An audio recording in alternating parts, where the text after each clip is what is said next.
What an ending for season two finale of The Last of Us. I can't believe that we are at this point. We're going to get all into it. So let's talk about it.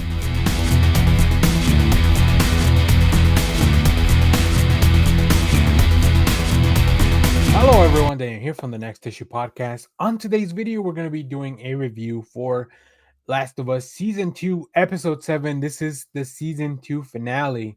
Before I get fully into spoilers, just some quick overall thoughts. I thought this was a very interesting episode. I feel like last week's episode was so good that it really, like, just by comparison, this one it's just didn't reach the same heights. I still enjoyed it a lot. It was really really good, but like sometimes when you're just kind of comparing one to the other, but the episodes had they each had their own thing to achieve, right? And I think they definitely achieved what they were looking for in this one. We're gonna have a lot of things to follow up on for the next season. I don't mind the structure of how they decided to tell the story. I know that maybe some game players may not be as content, or maybe just some people that haven't even played the games. They're just like it's just a regular TV show that they're watching. So we'll get into all that, but some great powerful performances. Like Bella Ramsey really knocks it out of the park on this one, and there was a lot of heavy stuff on this one. And then of course we just have such a great talented cast, some incredible visuals, some really cool stuff. I will say there was a little bit of a lack of clickers, and that seems interesting for a show that it feels like it's centered around that. And then of course we have probably one of the bigger stunts that feels like it's been on this show, which is if you stay tuned for the behind the scenes, it's like really neat to see how they kind of put some of that stuff together. I definitely would love to see a just a bigger extended cut of like how they're making the show, like behind the scenes. They should release something like that in between seasons, like while we wait to kind of like leave the audience, have the audience remember the show, but also like keep them hooked and keep them entertained for a little bit of like, let's make sure that The Last of Us doesn't leave our minds until the next season comes out, which who knows when that's going to be. I don't really have any idea. So all right, let's get into it. We're gonna go into spoilers. So if you haven't seen the show, make sure to go check that out. We begin with Jesse and Dina, right? They're back at the theater. Dina's got a bolt through her leg, uh, and Jesse pushes the bolt through her leg. Now, something very interesting is that Jesse had some alcohol to kind of clean the bolt, but also was gonna give some to Dina to ease the pain a little bit. She refused though. Ellie does finally come back to the theater after all the shenanigans at the hospital in the last episode, or I guess the last two episodes, really. And Dina cleans Ellie's wounds. They have a really nice moment. Bella Ramsey's face, like their facial expressions in this scene is like it is something to behold. I don't know how you get to that place mentally, but they did really good job with that. Um, Ellie finally tells Dina about Joel's decision and what he ended up doing to the people in Salt Lake, like why the Fireflies are coming after them. So Ellie kind of comes clean, and this is it's a big thing, right? Like it feels like a big secret to keep from Dina, and I think Ellie's kind of been revealing more and more. So it's very interesting.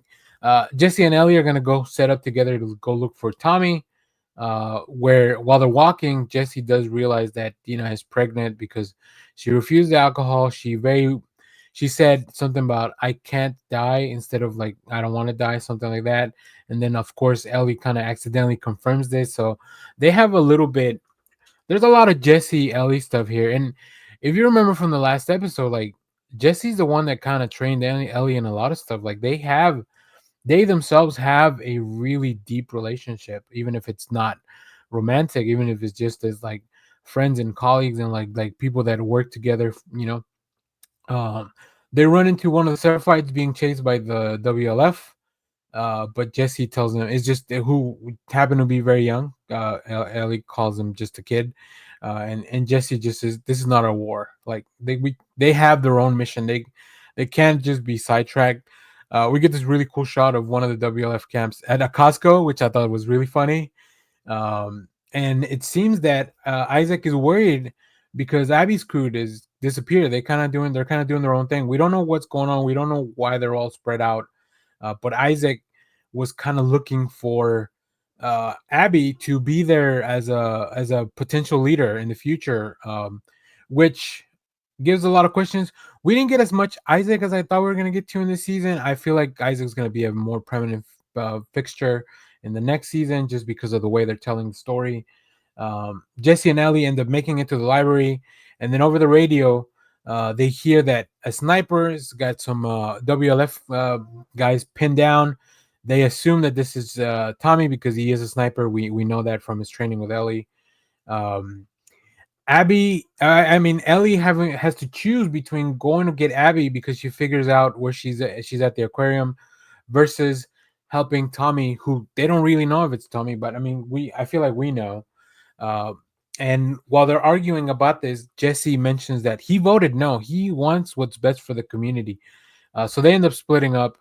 The WLF are taking to the water to, it seems like, attack the Seraphite camp. We don't get a lot of confirmation there, but I think that's something we'll see in the future. We'll talk about why. But yeah, they have these like boats. Ellie does find the boat to make it to the aquarium, but there's this giant wave that kind of overturns the boat, and that's kind of what I wanted to talk about. Like the making of that scene, I think seemed pretty interesting just from the little glimpse that we got in the behind the scenes afterwards. Ellie's captured by some Seraphites on the little island, uh, and before they're about to hang Ellie, but the village alarm goes off. So now they kind of leave her behind, and they got to go protect their own. When Ellie does make it to the aquarium, she finds Owen and Mel, which are two of Abby's crew that we met earlier in the season. Ellie shoots them after they kind of confront her. She nicks Mel, and then Mel reveals that she's pregnant, and she asked Ellie to cut the baby out. And I was like, what the hell? Yeah. Tommy and Jesse arrive, and everyone heads back to the theater. As everybody's kind of chilling at the theater, they hear a commotion.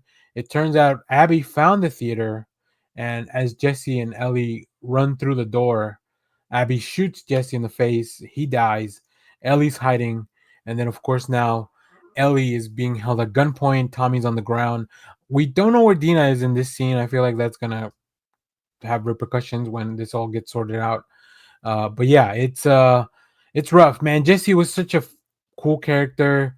I feel like we didn't get to spend enough time with him, but he just seemed like a good like this show kind of shows you that it's tough being just a legitimately good person in this world. And a lot of it's happening because of Ellie's kind of like selfish reasons of vengeance. Um, we then get we hear a shot, and then it cuts to black, so we don't know what happens. But then we get a flashback to day one in Seattle from Abby's side. So to me, uh, this is well, next season we're just gonna get the same timeline that we saw this season, but we're gonna get it from Abby's point of view. Abby is at a stadium. I think it's maybe where the Seahawks play. Um, so the WLF has a big presence in Seattle. I mean, they have that camp at the Costco, but then they also have like a working farm plays in the stadium. So that's gonna be pretty interesting to explore. It makes sense that that's what Isaiah and the leadership of the WLF would want to protect, and why they may be fighting against the Seraphites, who seem to be completely unhinged against anyone that is standing up against even just crossing their path, and maybe not accepting her, whoever that happens to be. So I really enjoyed this episode. Um, I've seen some stuff online about the season, and people maybe not enjoying the way they're telling the story, but I I don't mind it. I like it. I like that we are focusing. It's in the game you get to play as both Abby and Ellie, and I think in a TV show it's hard to do something like that. But this is a fun way to do it. Where, yeah, now we get to follow a different character in the next season, but they're all kind of leading up to the same thing, and then from there we'll have maybe kind of like what really happened. So it's an interesting structure. I don't know how they're gonna fit everything in there. That's gonna be an interesting thing. Will we get a one-off episode of something else? Maybe like Abby growing up with her dad or something like that, just to flesh out the character a little bit more. Will we see some of these characters that are past and flashbacks in the future? Are we ever going to get to see the town again? Like, Jacksonville. Are we ever gonna get to see that place ever again in some of those characters? And I hope Tommy doesn't die. I need Tommy to stay alive. But there you have it. That is The Last of Us season 2, season finale. Let me know what you thought about the season as a whole. Let me know what you thought about this episode. And of course, make sure to stay tuned because we have more comic reviews, trailer reactions, TV recaps, all that fun stuff here in the channel. Thanks for watching, everyone. Bye bye.